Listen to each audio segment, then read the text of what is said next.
दूर देश में एक राजा था, बहुत शक्तिशाली, बहुत होनहार, बहुत दूरदर्शी।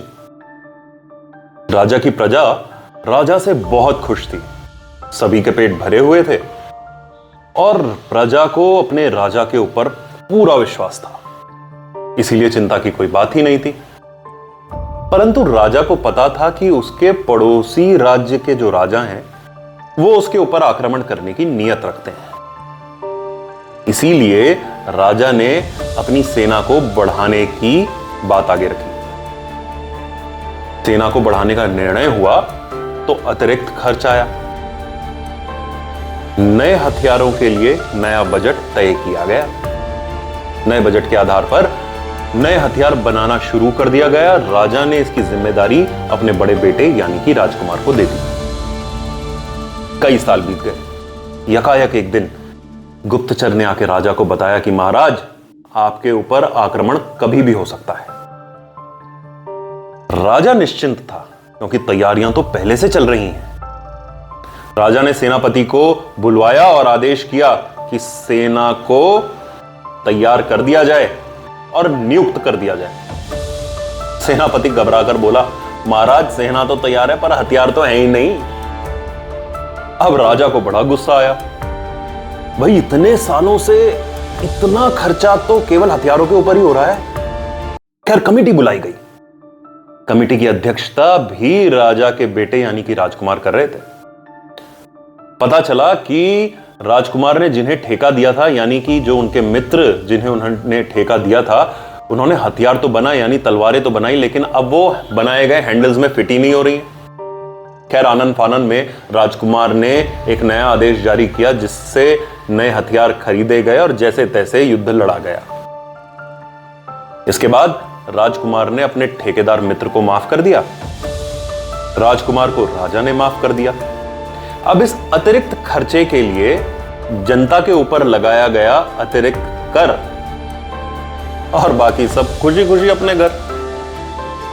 कहीं आप ये तो नहीं सोच रहे हैं कि इस कहानी से मैं उत्तराखंड द्वारा 13 करोड़ रुपए खर्च करके 44,000 फोन और पावर बैंक खरीदने वाली स्थिति के ऊपर अंकित कर रहा हूं?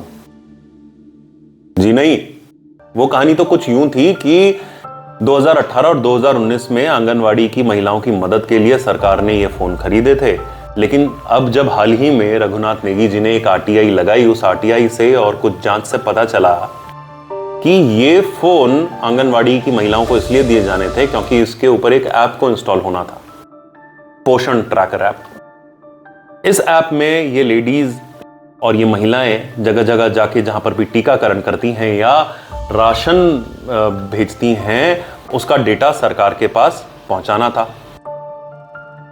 अब क्योंकि ये फोन बहुत बड़ी मात्रा में खरीदे गए थे, इसीलिए ये फोन सरकार को मात्र 8,046 रुपए में मिल गए, यानी एक फोन 8,046 रुपए में। जबकि कुछ लोगों की माने या सूत्रों की माने तो इसकी असल कीमत 5,500 रुपए से बस थोड़ी सी कम थी।